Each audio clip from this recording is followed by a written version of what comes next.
Borrow her. How am I gonna do that? You can do it! Alright, so I'm gonna read from my book, Self-Portrait of the Poet Suicided by the MFA degree. Yeah. True story.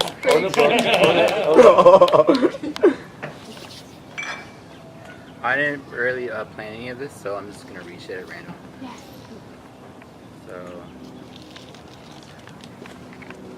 turret guns and pressed flowers. A whiskey bottle and a John Deere tractor.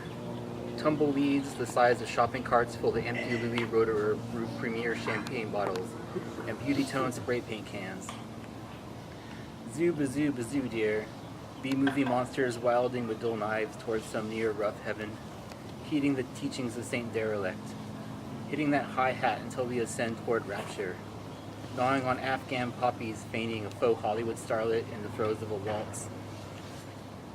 Tell me again that all this used to be your playground, now fallen to desuetude. Hegelian feng shui with cement mixers and art foundations, perhaps. I stole an image from Dusty News sonnets, surprised as if I leaned against a house and it fell over.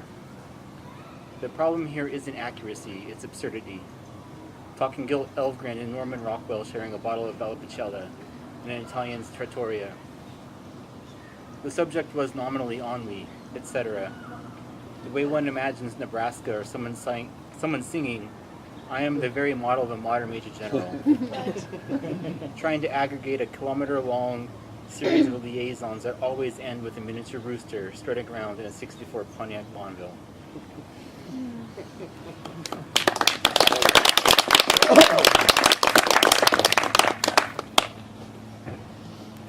Adorable and precious.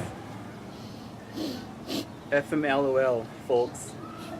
Fleur-de-lis, IDK, in a couple weeks, good records, Polaroids, and a bottle of Albany. The weather is pretty. Oh, the army of a leaf with xylophone.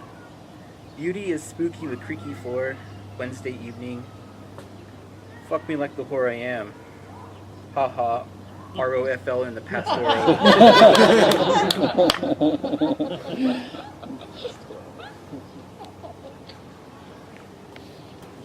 Take the A train. Clifford Brown, Sonny Rollins, Richie Powell, George Morrow, Max Roach, live at the Cotton Club, Cleveland, Ohio, May 28, 1956.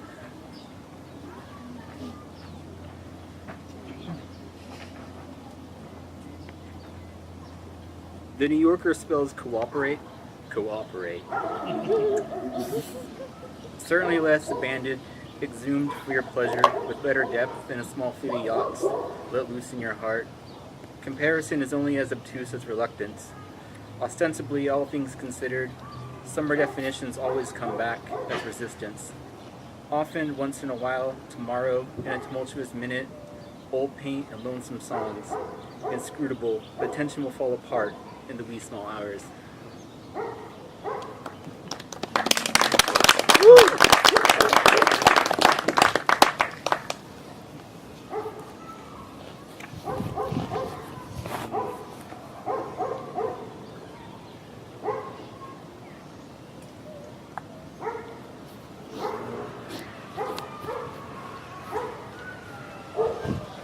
Apologies to MFA Life.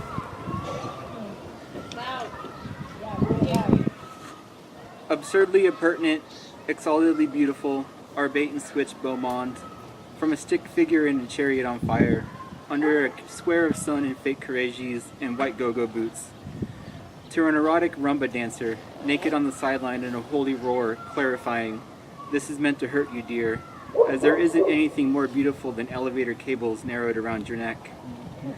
After all, everything is constructed over a glass of ghost block estate. The contextualized Kant plays coat hanger for the Mockingbird's allegations. Louche, apposite, to be quite candid, Germaine Greer's Centerfold and Suck, the first European sex paper, no less.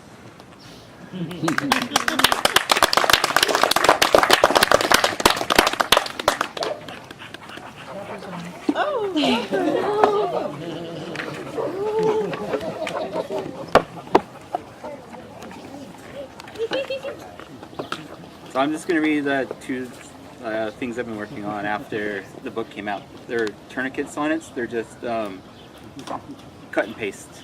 Like, they're just random lines I just spliced together. So, Tourniquet Sonnet for the Arisen of a Parachute. Certainly life erupts, anchors away with gravity. Piano plink rain, I said, Georgia, I can't stop drinking. Tourniquets and Maria Callas records you were, cursive writing on a former trunk line eastbound. It's not a question of whether who we once were. My grandfather's wars twinge and I see a violin, peek from the bourbon as I curate a car crash.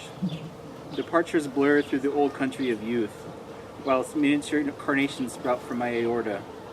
Two rowboats tread water reifying insouciance. Restless rural romanticism, maritime Americana, chance and design from illogical angles. Quietly, the radiator pipes in my ribcage rattle as I hum. Self-portrait of the portrait, suicided by Justin, etc.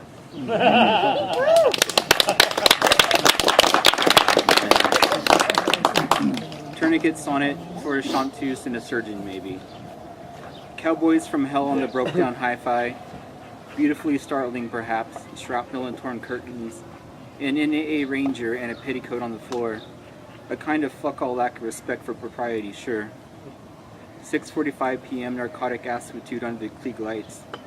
Emotionally exhausted at the Leeslin landscape. Early on in the construction, she named her DTs Ira Leuven, where every reference is a weapon in and of itself. Some words evoke specific images. Detroit 9000 with Ed Wardy and Hawk Couture. Emily Dickinson watching Twin Peaks, 10 June 1991. P.G. Wodehouse blaxploitation. Wholly affirming, wholly denying, wholly reconciling, she once said, or half smiles make a perfect smile.